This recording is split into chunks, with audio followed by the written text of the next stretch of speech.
Buenas tardes a todos y a todas a este noveno webinar de desarrollo del Decálogo por un futuro verde para España.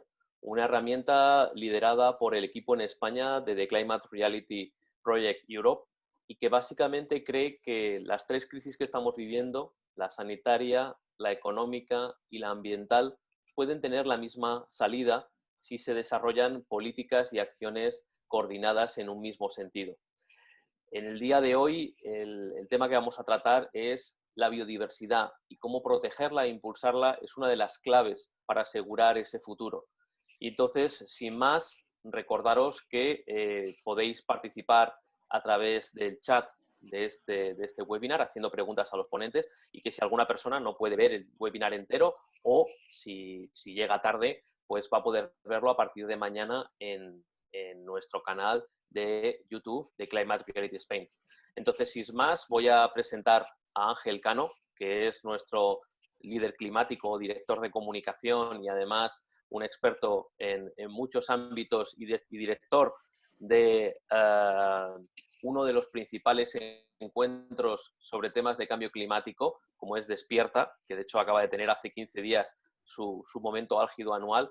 Entonces, Ángel es uno de los personas que más colaboran con nosotros y que forma parte de Climate Reality desde hace ya 14 años. Entonces, Ángel, por favor, va a ser la persona que coordine y modere este webinar de hoy. Sin más, Ángel, te doy la palabra y por favor presenta tú a los magníficos ponentes que nos acompañan hoy. Buenas tardes. Buenas tardes, Álvaro. Muchísimas gracias. Buenas tardes a todos y a todas. Es un placer de verdad para nosotros tener la oportunidad de hablar en el Año Mundial de la Biodiversidad de un asunto capital como es nuestra flora, nuestra fauna, la vida que nos rodea y que tantas alegrías nos da. Hoy, para hablar de ello y además, como dice nuestro querido amigo Juan Carlos del Olmo, director de WWF, la biodiversidad o el problema de pérdida de biodiversidad es la cara B del cambio climático. Para hablar de todo esto, tenemos a tres personas que saben muchísimo, muy conocidas y que van a iluminarnos, ¿no?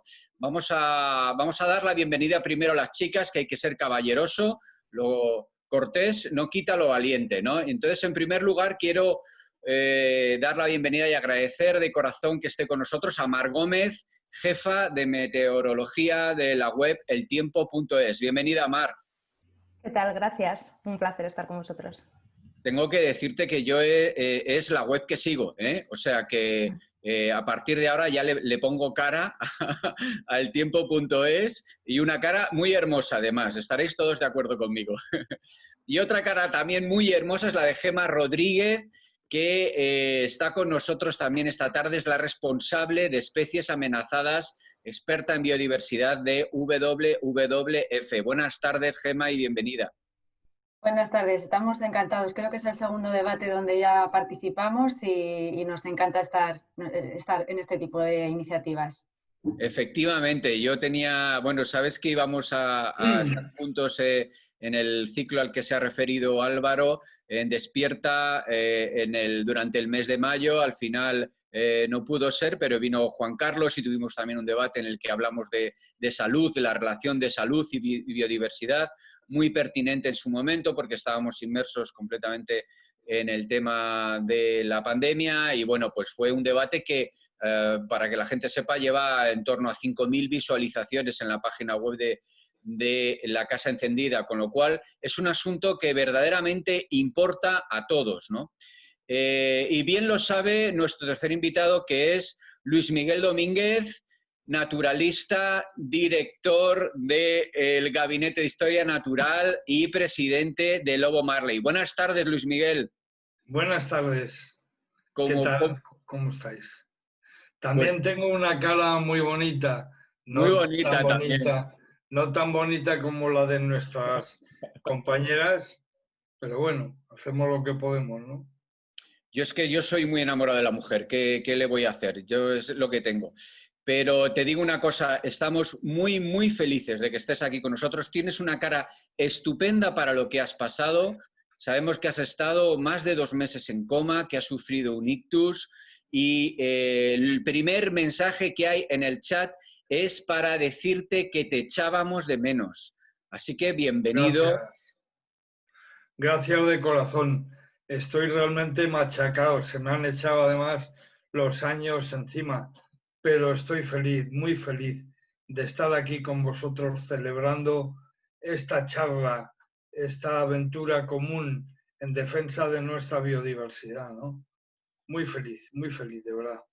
Me alegra Todo mucho esto es lo que me mantiene en pie, claro.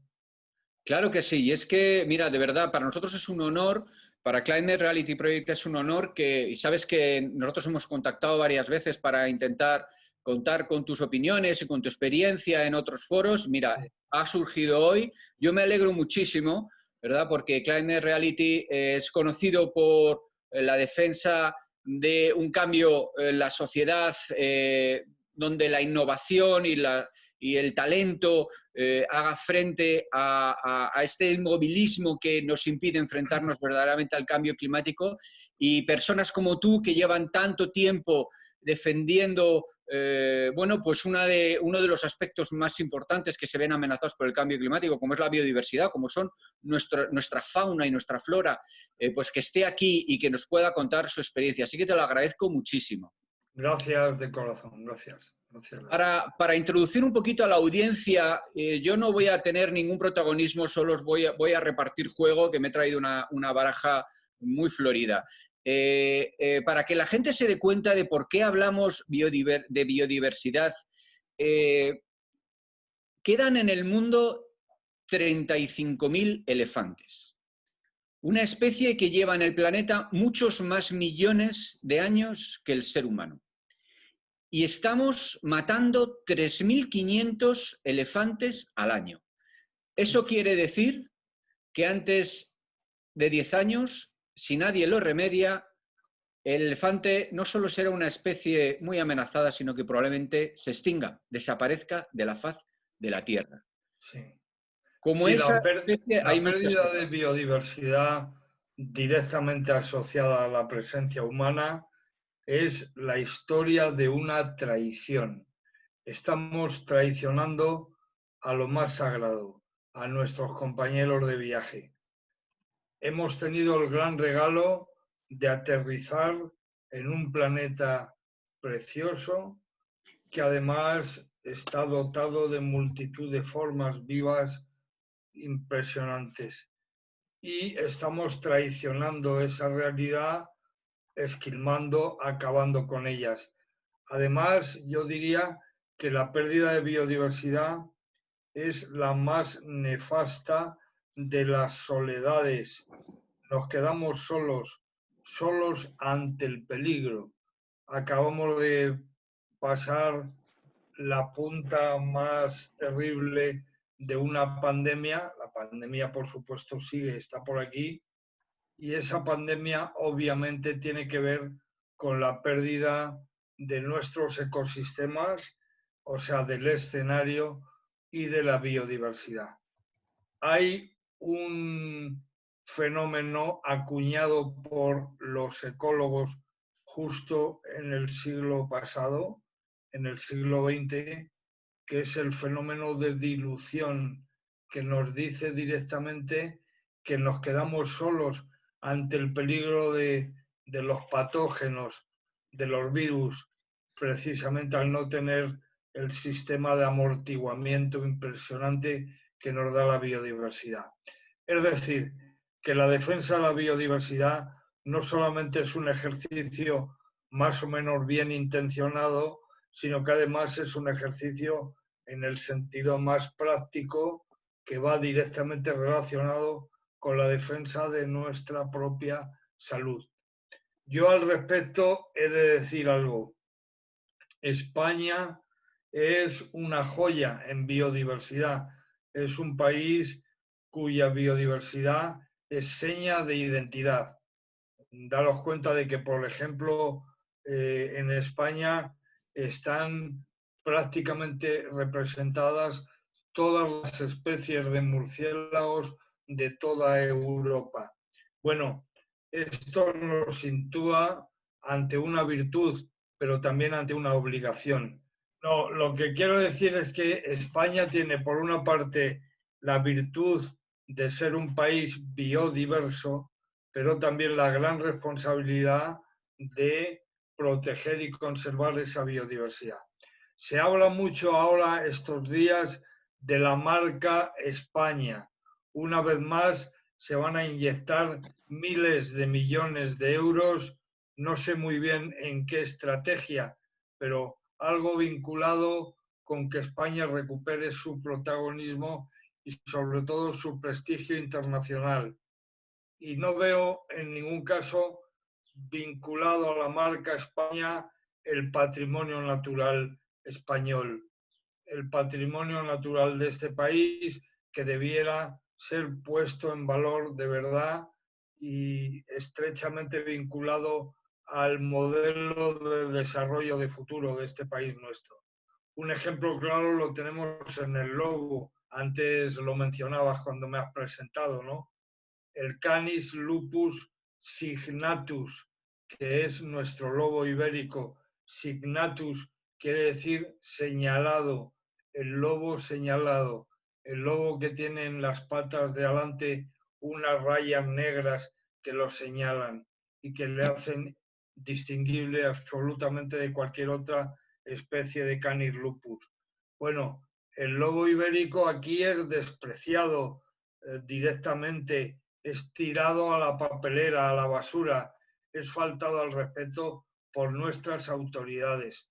Es una vergüenza, no tiene la protección que merece. Y esto nos pasa con muchas especies y muchos espacios. Y a mí, desde luego, me disgusta infinitamente. El lobo en algunas comunidades autónomas es especie cinegética que puede matarse, en otras, al sur del Duero, es, sí, especie protegida, pero en ningún caso con honor, en ningún caso con una toma de decisión férrea por parte de nuestras autoridades. El lobo es el caso más claro de una pérdida de oportunidad, de una especie silvestre única en el planeta, como el tigre de Bengala, por ejemplo, única en el planeta, que, por ejemplo, hasta el 2022 el gobierno de la Junta de Castilla y León ha prometido que va a abatir al menos 100 y pico lobos hasta el 2022, solamente en la provincia de León. Te estaba preguntando, Gemma, estábamos hablando sobre ese dato de la Nicholas Pearce Foundation que dice que en el año 2046 habrá más plásticos en el océano que peces, ¿no? Sí, y estábamos hablando de que ese dato además es anterior a la pandemia del COVID y sabemos todos que el problema del plástico se ha acentuado, con lo cual los datos incluso pueden ser peores. Lo que está claro es que seguir el ritmo actual de sobrepesca, que es una de las principales causas de pérdida de especies, se estima que quizás en 50 años las especies comerciales de peces puedan estar al borde de la extinción. Estábamos hablando, antes de tener que cortar, de que las especies ligadas a hábitat acuáticos, en concreto agua dulce, estaríamos hablando de peces, de anfibios, son las más afectadas por la extinción. Y quería poner un ejemplo antes de cambiar de ponente, de cómo las especies más desconocidas son las que están al borde de la extinción, ¿no? Os voy a mencionar unas cuantas, seguro que pocas son conocidas. La jara de Cartagena, el alcaudón chico, la cerceta pardilla, el bisón europeo o el urogallo cantábrico. Quizás el urogallo no suena, además es una especie ligada al cambio climático, de la que, para enlazar luego con mar, pero estas especies están al borde mismo de la extinción. De hecho, su crítico estado, el alcaudón chico es un pequeño pájaro y solo el año pasado solo fue capaz de nidificar una pareja, para que veáis su estado. Sobre estas especies, y hay algunas más, porque la lista es larga, se deberían incrementar muchísimo los esfuerzos de conservación y evitar que se pierdan, porque la pérdida de cada especie es irreversible. Y además, como dicen los científicos, las extinciones van en cadena. Una vez que se pierde una especie en el ecosistema, los ecologistas, los conservacionistas no nos quejamos por un mero hecho de perder una especie de la lista. Es que realmente se está afectando al ecosistema en su conjunto y se está poniendo en peligro la funcionalidad de este ecosistema. Y quería cadena, ¿no? un tema del que ha hablado Luismi muy importante, de la recuperación económica de la que tanto se habla y de lo poco ligado que esto está a la recuperación verde. Realmente estos fondos que se están destinando a la recuperación están muy poco vinculados a objetivos ambientales, muy poco condicionados a que se ayude a sectores que realmente contribuyan a una reconstrucción verde y no a un mayor daño ambiental, lo cual este es un tema importantísimo también. Pero ¿cuáles serían las principales debilidades en nuestro entorno, en España? Has hablado de algunas especies, has hablado del mar. Sin embargo, en España, comentaba el otro día Monti en un debate, se han multiplicado las áreas de protección, las áreas naturales de protección. ¿Cuál es hoy en día el análisis DAFO que podemos hacer? Pues, así, a grosso modo. Es una buena pregunta porque a nivel de espacios protegidos, España prácticamente lidera a nivel europeo. Tenemos la mayor superficie protegida de todos los socios europeos y llegamos casi a un 30% de nuestra superficie, casi a un 1/3% de protección. Realmente hasta estaríamos cumpliendo con los objetivos de conservación que nos hemos marcado para 2030. Pero ¿qué es lo que pasa? Que muchos de estos parques, o la mayoría, son parques sobre el papel. Muchos de ellos no tienen ni siquiera instrumentos de planificación aprobados, o si los tienen, carecen de presupuesto o no se están llevando a cabo. De hecho, veremos también muchos ejemplos de proyectos aprobados que están siendo aprobados en espacios protegidos. Muchos desarrollos urbanísticos, carreteras, no siempre se respetan como se deben los espacios protegidos y este es el problema que hay detrás. Muy bien, muchísimas gracias. ¿Querías aportar algo? Sigo, Ángel, insistiendo. Esto que ha dicho Gemma es una verdad como una casa, pero bien puede tomarse como un lastre para el desarrollo de un país o como cómplice del desarrollo de un país. Y sinceramente yo creo que las áreas naturales protegidas en este país nuestro todavía siguen siendo vistas como lastres, no como un apoyo sobre el que edificar el futuro. Y ahí precisamente es donde entra lo que yo ando buscando, elucubrando, ¿no? En el poquito cerebro que me ha quedado después del ictus. Y es justamente el hecho de que España encuentre por fin el modelo. Pero el modelo no lo tiene que comprar en ningún mercadillo, ni tiene que imitar Silicon Valley. El modelo de España es el modelo de su patrimonio natural. Y esa es una verdad también. Y esa es una verdad que debiera ser ya contemplada de una vez por todas. Que un espacio natural protegido no solamente es un entorno que va a proteger a una especie en peligro o a un determinado hábitat. No, es también un argumento de primer orden para el desarrollo socioeconómico de la región, de la zona en la que esté. España debe en ese sentido cambiar el chip.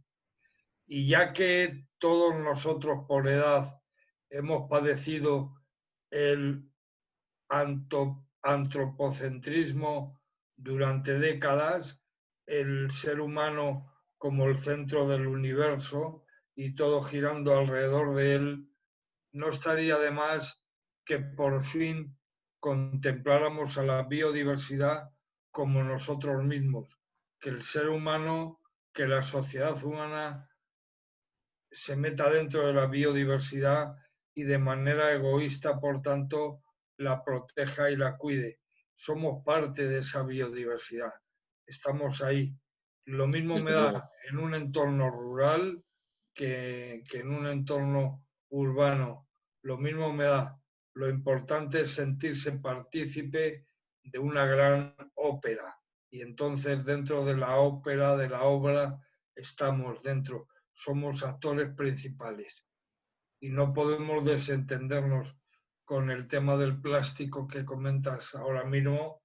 Da vergüenza imaginarlo solamente. Sí. Si quería, tengo que interrumpir, Luismi, porque ese es un tema del que quiero que hablemos después, porque además hay una pregunta que de alguna manera nos permite desarrollarlo, ¿no? Hemos visto cómo este gobierno actualmente está ha puesto sobre la mesa una ley de residuos, una ley de envases, ley de cambio climático, está tocando temas de energía.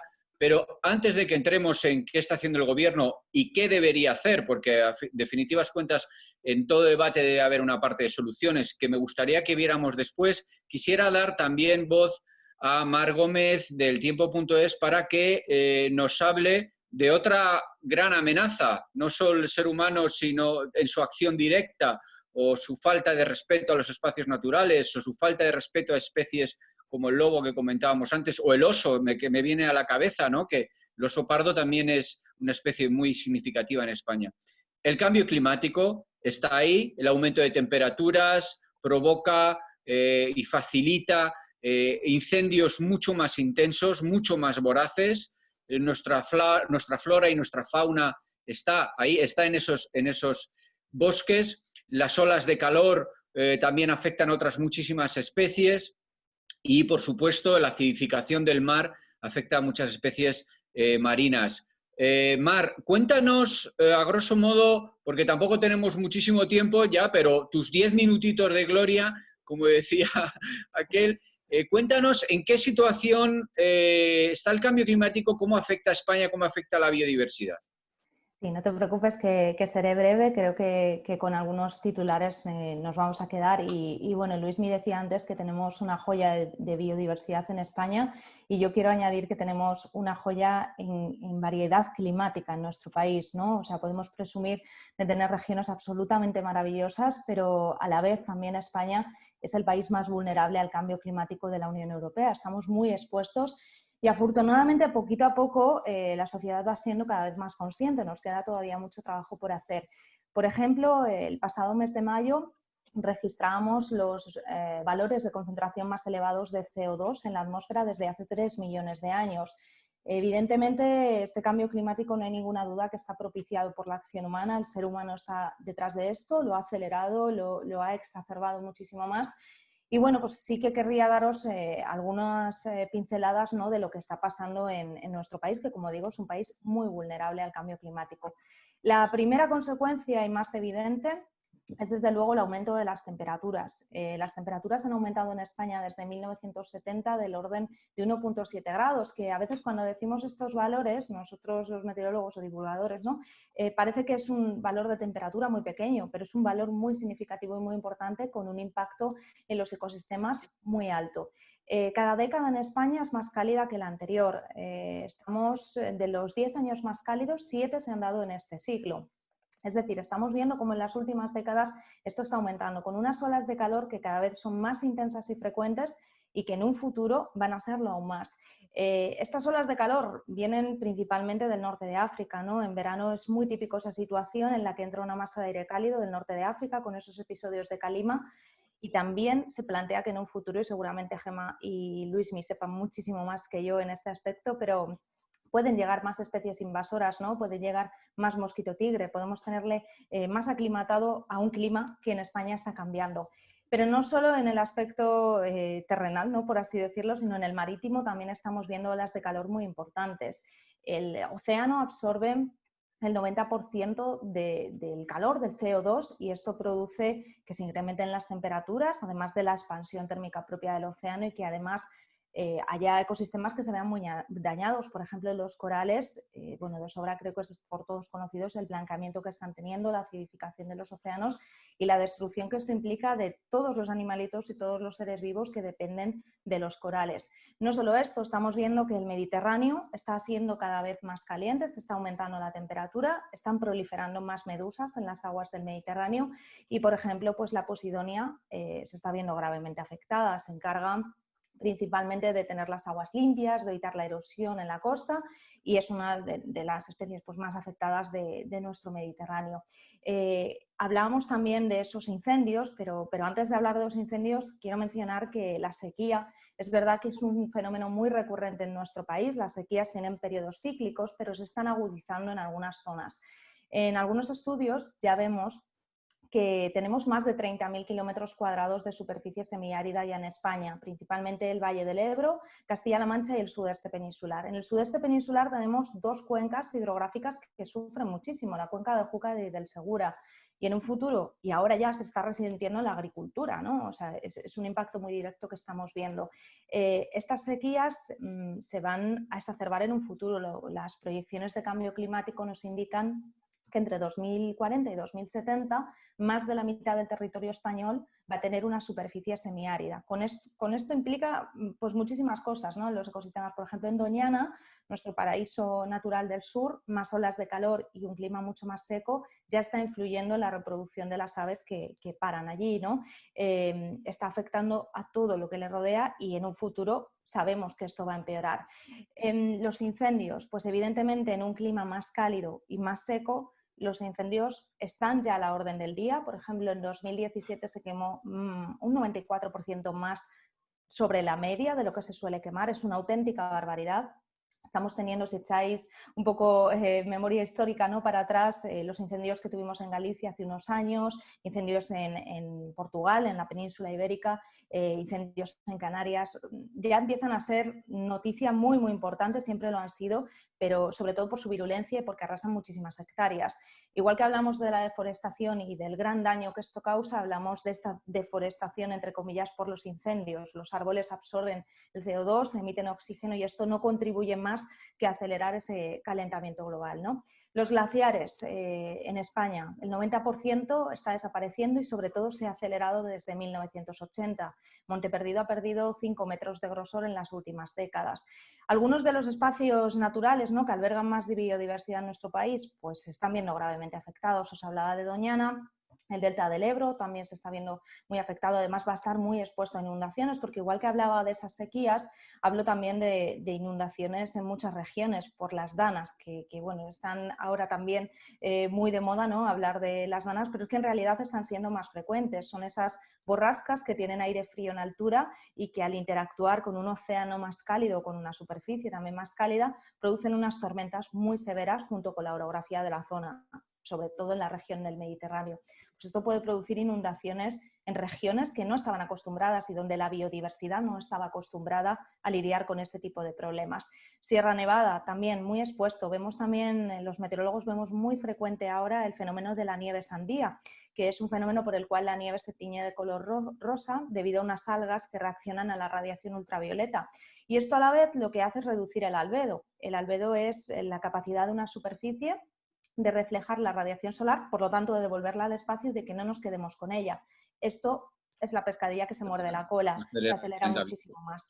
Entonces, bueno, creo que con esto he intentado no extenderme demasiado, pero daros una serie de pinceladas a lo largo de todo el país de lo que está ocurriendo en cambio climático y de los posibles efectos que está teniendo en términos de biodiversidad, que por supuesto, pues Gemma y Luismi sabrán muchísimo más que yo de estos impactos en toda la flora y la fauna, pero desde luego que es algo que está ocurriendo y creo que es muy importante que hablemos siempre de que el cambio climático es algo que ya está pasando y no algo que va a llegar dentro de muchísimo tiempo, porque si no es imposible poner medios y poner soluciones.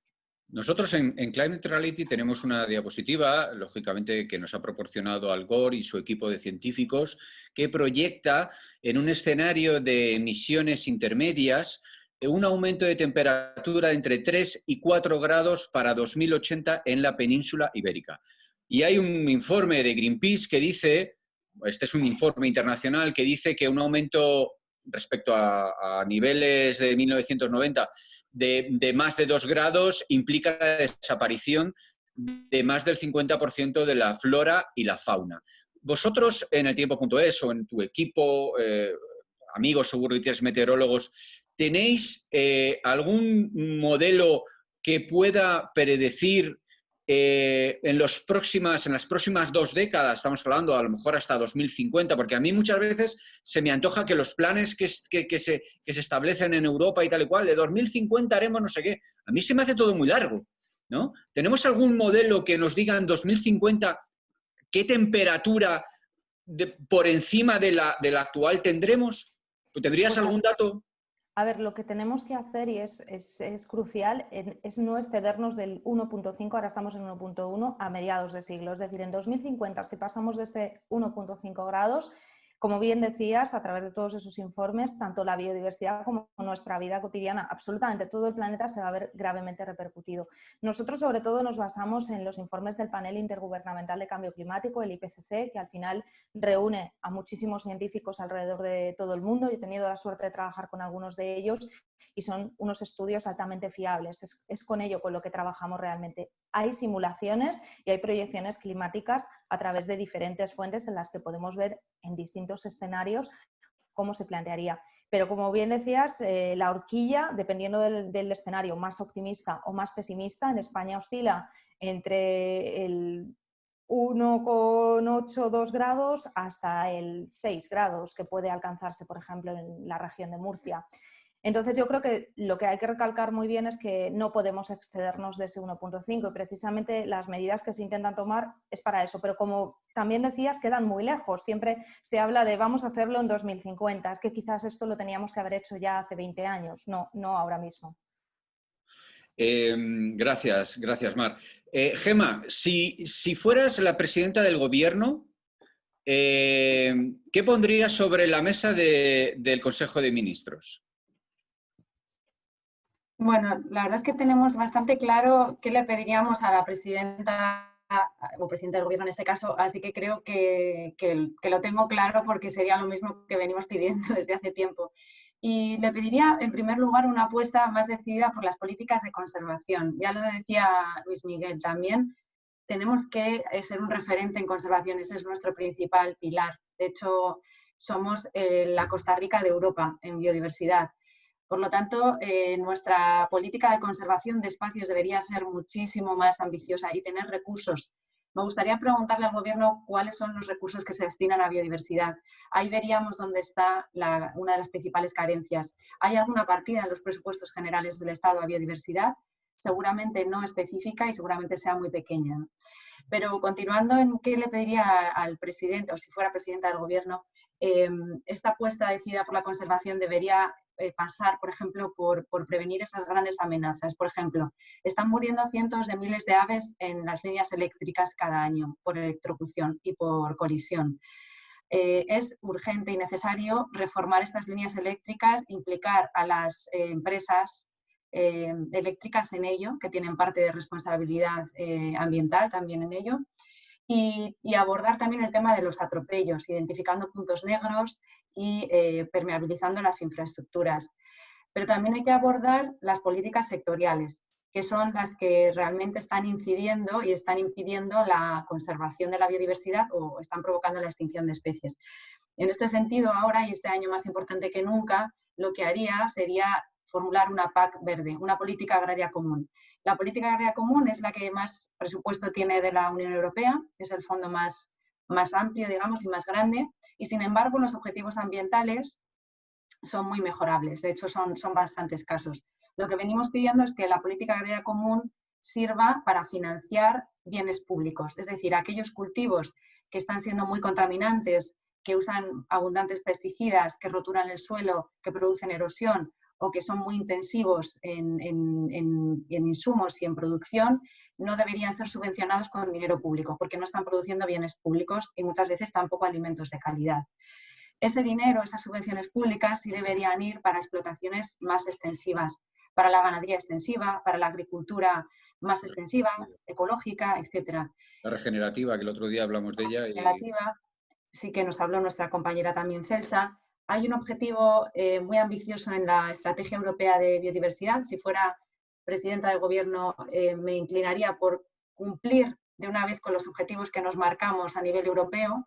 Acabamos de aprobar la Estrategia Europea de Biodiversidad para los próximos 10 años, fruto del absoluto fracaso de la anterior estrategia, del año 2010 a 2020. No hemos cumplido ni un solo objetivo de biodiversidad de esa estrategia. Allí nos marcábamos frenar la pérdida de biodiversidad. Ni España ni ningún otro país europeo lo ha conseguido. En esta nueva estrategia hay un cambio de discurso. Se ha visto el fracaso del anterior y se marcan objetivos más ambiciosos. Se marca el objetivo, por ejemplo, de llegar a una superficie de agricultura ecológica en España o en cada Estado miembro bastante ambiciosa, del 50%.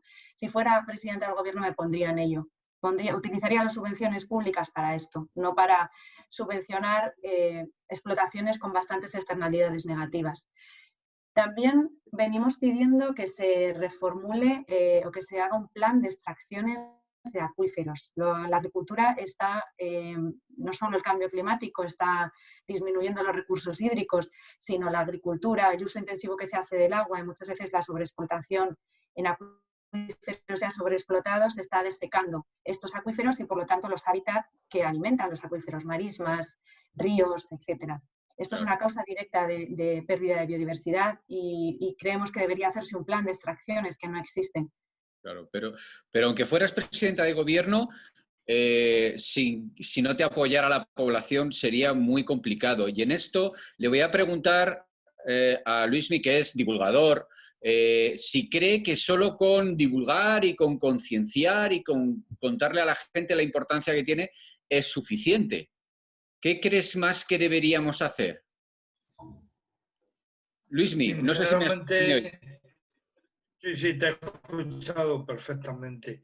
No, yo lo que creo es que estamos ya todos aquí hartos de divulgar, de ser pedagógicos, de ir y venir a 1000 webinars o reuniones de todo tipo y condición y vemos que no es suficiente. Yo creo que eso es vital que la cuestión ambiental entre en los planes de estudio o complementarias, sino como el núcleo duro de la educación de nuestros chavales. Y eso, evidentemente, ha de ir unido a la aplicación de la ley. Cuando yo pido la protección del lobo por ley, estoy pidiendo que por fin institucionalmente haya un paraguas que cubra a una especie, que le dé cobijo institucional. Eso es lo que yo pido y eso es lo que creo. La ley debe hacerse cumplir. Estamos hablando de la PAC y de la agricultura europea, pero estamos olvidando ciertamente que la PAC no premia a un señor que ha aterrizado con un ovni y se pone a hacer queso en mitad de un campo, queso de cabra, no. Lo que hace la PAC es ayudar a quien tenga una explotación tradicional de ganado, a poder ser de ganado extensivo, dentro de un ecosistema, con todo lo que eso conlleva de relaciones. Y por tanto, ahí están las ayudas de la Unión Europea que debieran enfocarse al apoyo a la naturaleza y no al contrario. Si yo fuera presidente, que era un programa de García Tola de Televisión Española hace años, pues sería muy, muy bonito poder proponer al Consejo de Ministros diferentes cuestiones. Para empezar, ¿por qué alguien tiene que explicarme por qué aquí apenas hay tejados solares? ¿Por qué España da la espalda a las energías renovables, pero no como grandes estandartes publicitarios como es la energía eólica con sus molinitos para arriba y para abajo? No. ¿Por qué no se ponen tejados solares en las ciudades españolas?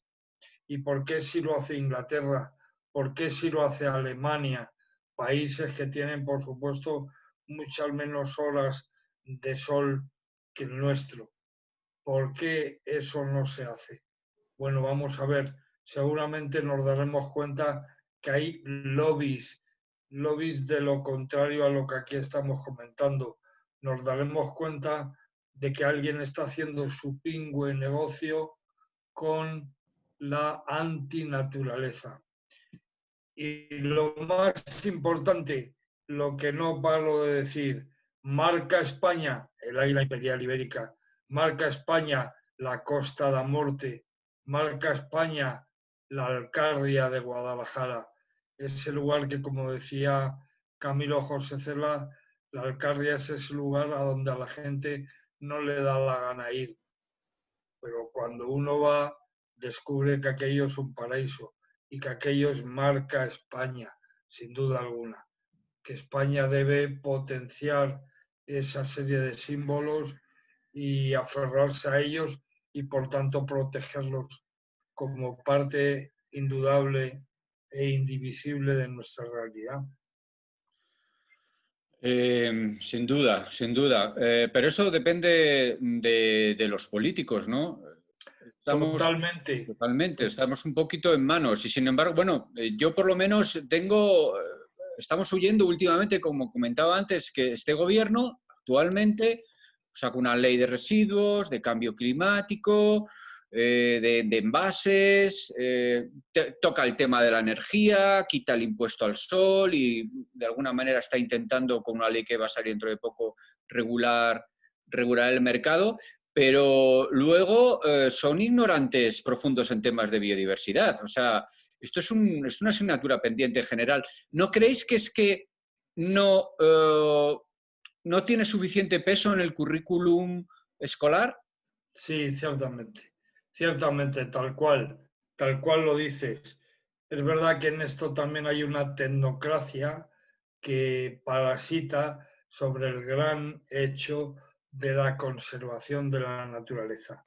Y hay una parte tecnocrática que es justamente aquella que trata los temas medioambientales, pero no los temas del medio natural, por ejemplo, ¿no?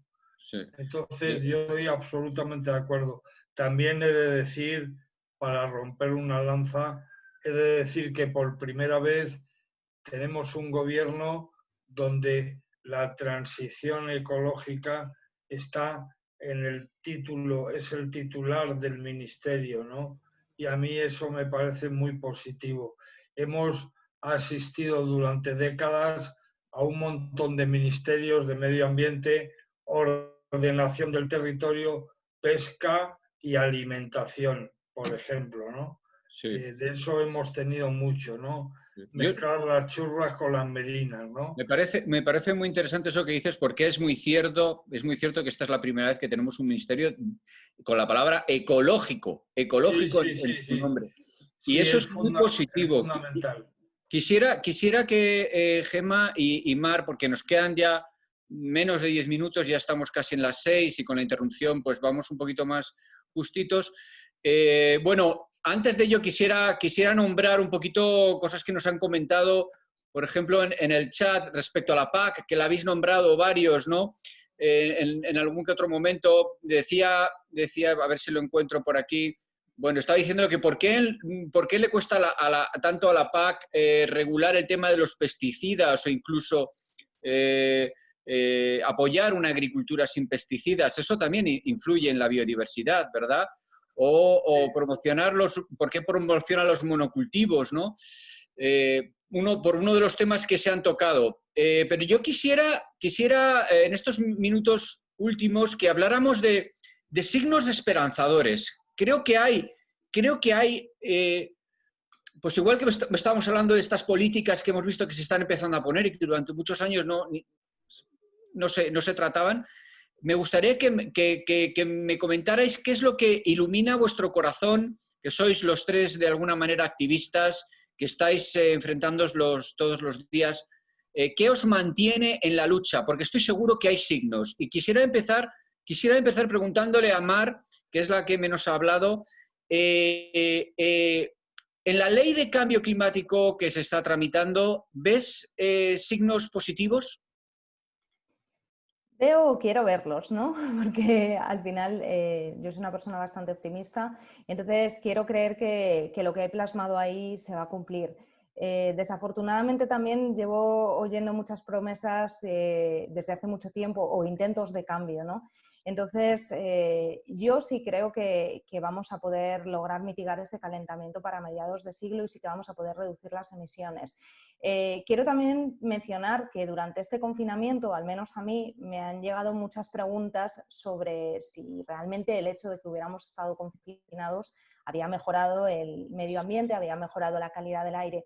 Y yo creo que este momento, a pesar de que ha sido durísimo y que nunca habíamos vivido algo así, ha servido de reflexión también para muchas personas, o al menos eso quiero ver yo, por los mensajes que me han llegado, que en realidad nunca me habían llegado tantas preguntas y tantas cuestiones en relación a esto. Creo que en este momento muchas personas se han dado cuenta de que realmente cuando nosotros paramos, el planeta revive, ¿no? Se activa.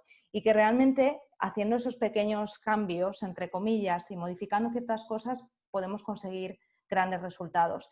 Es verdad que ahora no hemos mitigado el calentamiento global, es algo que yo me he cansado de explicar. O sea, lo único, entre comillas, que hicimos fue cortar el tráfico y entonces las emisiones de dióxido de nitrógeno bajaron, porque es un gas que apenas reside en la atmósfera. El CO2 es otro asunto, antes os lo mencionaba, hemos llegado a máximos históricos, porque al final lo que ocurre es que es como un vertedero, ¿no? Nosotros hemos estado produciendo CO2, metano, gases de efecto invernadero durante muchísimo tiempo y se han acumulado y tarda en desaparecer. Entonces tendríamos que disminuir las emisiones a un ritmo de un 7, entre un 10% anualmente. El problema también aquí es que no solo depende de nosotros, no solo depende de que España tome medidas. Evidentemente debe hacerlo, igual que el resto de países de la Unión Europea, pero dependemos también de dos grandes superpotencias como son Estados Unidos y China, que son las responsables de la mayor parte de las emisiones de gases de efecto invernadero.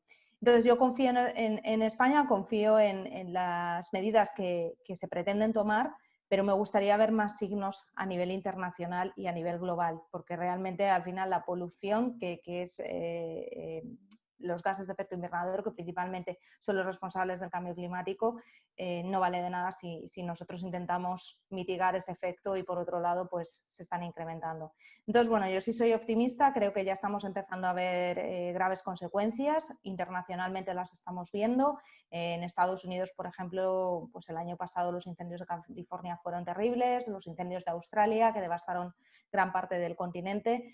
Me gustaría pensar que eso va a hacer una reflexión importante en todos nuestros dirigentes, lo cual no exime de que nosotros individualmente podamos tomar algunas medidas. Hoy, por ejemplo, es el Día de la Gastronomía Sostenible y bueno, yo siempre incito a consumir productos de temporada, a potenciar el consumo local, a evitar pues esos altos niveles de contaminación que tiene el transporte y bueno, pues las pequeñas medidas no debemos dejarlas atrás nosotros individualmente y siempre debemos implementarlas en nuestra vida, independientemente de las decisiones que se tomen desde arriba. Eso es muy importante lo que acabas de decir. Yo siempre que me preguntan me refiero al activismo. El activismo no hace falta llevar una capa, ni ser el presidente, ni subirse a una Zodiac y ponerse debajo de un barco petrolero. El activismo se hace día a día y es perfectamente compatible con atender a tu familia, tu trabajo, hacer deporte o cuidar a tus hijos. Está en cada uno de nuestros gestos diarios, ¿no? Claro. Claro, yo iba a contestar a tu pregunta que le has hecho a Gemma y a Mar. Un segundito, me dicen que tenemos 10 minutos más, o sea que podemos estar hasta ahí 20, ¿vale? Para sí. que Gemma se quede tranquila que también va a poder responder. Sigue, Lobo, Marley. No, sencillamente lo que quería decirte es que a mí lo que me anima de verdad es el magma humano, la cantidad de gente que hay, por ejemplo, en una entidad como la que yo dirijo, en Lobo Marley, la cantidad de personas dedicadas, por favor, a que el lobo no desaparezca de este país nuestro, ¿no? A los que quiero agradecer personalmente, ahora mismo lo hago, el apoyo constante, la claridad de ideas. En este sentido, las redes sociales, aunque tienen una parte de cortina de humo, también son muy interesantes porque uno descubre que no está solo y descubre que hay muchos corazones latiendo en la misma dirección.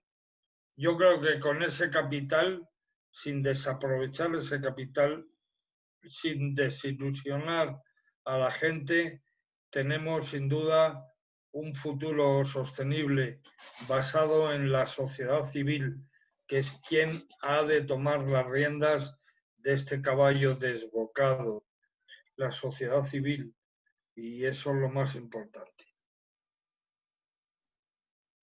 Gemma, ¿qué nos puedes aportar desde esa atalaya en la que tú vives, que estás en contacto directo con la realidad de nuestra biodiversidad?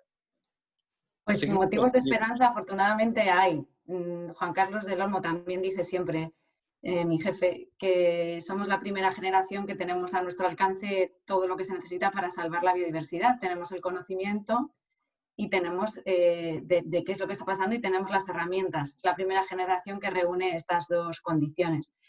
También tenemos la esperanza de que esta situación tan terrible por la que hemos pasado, coincido con Mar, sí que ha llevado a muchas cuestiones. Muchas de ellas eran espejismos propios del confinamiento sobre cómo la biodiversidad había reconquistado las calles y el espacio, ¿no?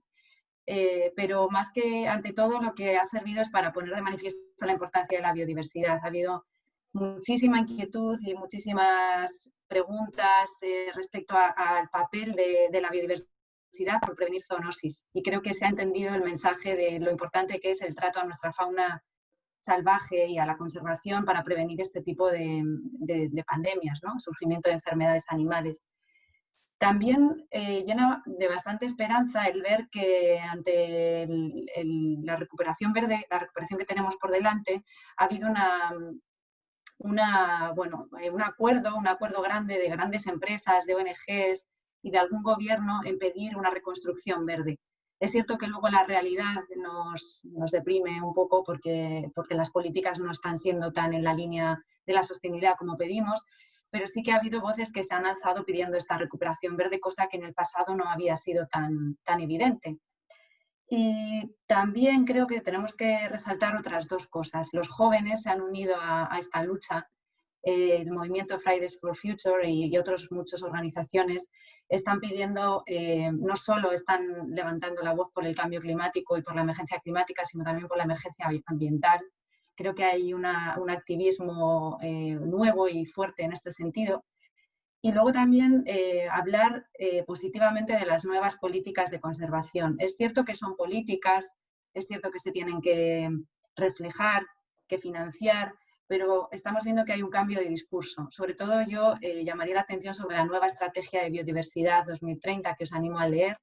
No es muy, son apenas 10 páginas de la Comisión Europea y se marcan objetivos muy prometedores. De hecho, para 2021 la Unión Europea, la Comisión Europea tiene la intención de sacar un objetivo de restauración vinculante. Es decir, cada Estado miembro va a tener que restaurar un tanto por ciento de su superficie. Esto es importantísimo y es vital de cara a los próximos 10 años. Y creo que todos deberíamos remar unidos en este sentido y pedir a los políticos que se haga real, ¿no? Que se haga efectiva esta restauración de nuestros ecosistemas.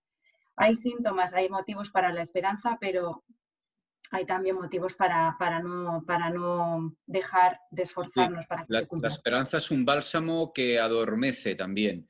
Mucha gente piensa que, bueno, pues si hay esperanza, entonces no hago nada, ¿no? Es un poco la otra cara del, si este problema es muy grande, tampoco puedo hacer nada. No, ni es muy grande ni lo van a solucionar otros, lo tenemos que solucionar nosotros. Pero es que además toda crisis es una oportunidad de mejora, ¿no? Por ejemplo, en términos de empleo, la biodiversidad o la protección de la biodiversidad proporciona empleo.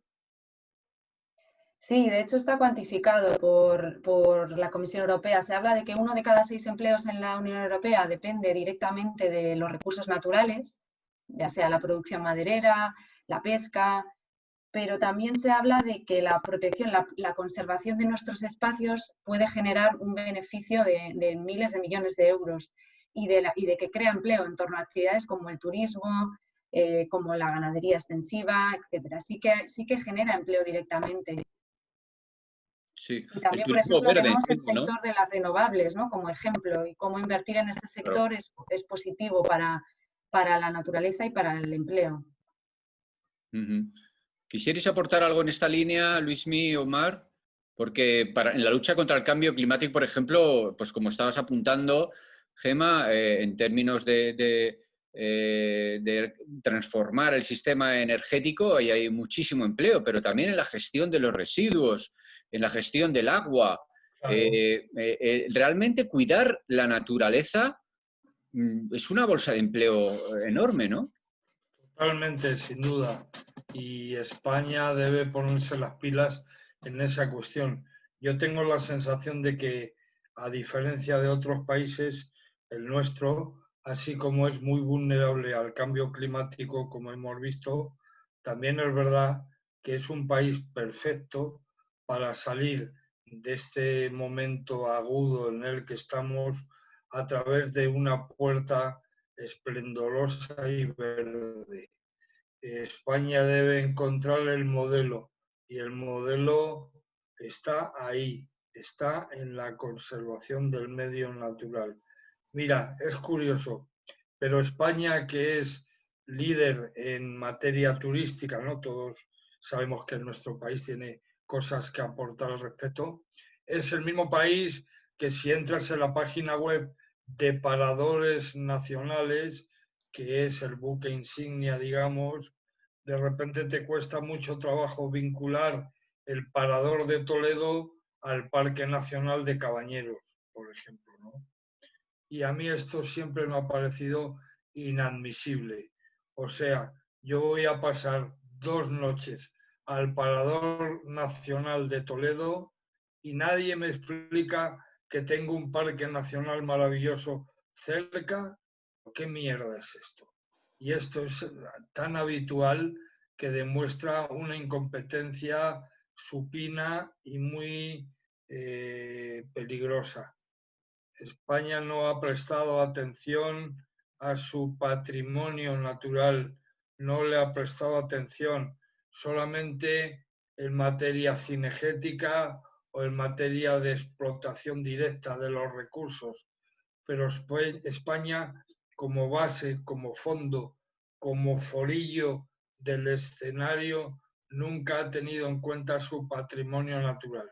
Y claro que genera puestos de trabajo, sin duda alguna, claro que sí. Y además puestos de trabajo que nos restarían otros muchos problemas. Yo os pregunto a todos, ¿imagináis una pareja de jóvenes que viva en Leganés o en Getafe, que estén en el paro, él con una carrera, ella con 2, y en el paro sin un duro, y en Leganés? ¿Imagináis que les dierais algún puesto de trabajo en un espacio natural protegido extremeño o de Soria o de Guadalajara? Estoy convencido de que la gente se iría. Estoy convencido de que también estamos hablando del problema de la España vaciada, que no olvidemos que es uno de los grandes problemas que tiene este país, y el Ministerio se vincula al reto demográfico. Bueno, ese reto demográfico se puede realmente equilibrar gracias al empleo verde, al empleo que tenga que ver con la ecología con mayúsculas. No me cuesta ningún trabajo pensar que España por ahí tiene un acicate mucho mayor que el que tiene Holanda o el que tiene Dinamarca, ¿no? Sin duda, pero estoy seguro que en muchos otros países eso que dices de que en España le hemos dado la espalda a nuestro patrimonio natural, seguro que en otros muchos países la gente piensa lo mismo. Creo que es una cuestión de conciencia global y de valores. Ayer tuve la oportunidad de hablar de esta transformación necesaria de la conciencia global para enfrentarnos a estos tremendos retos globales a los que nos enfrentamos.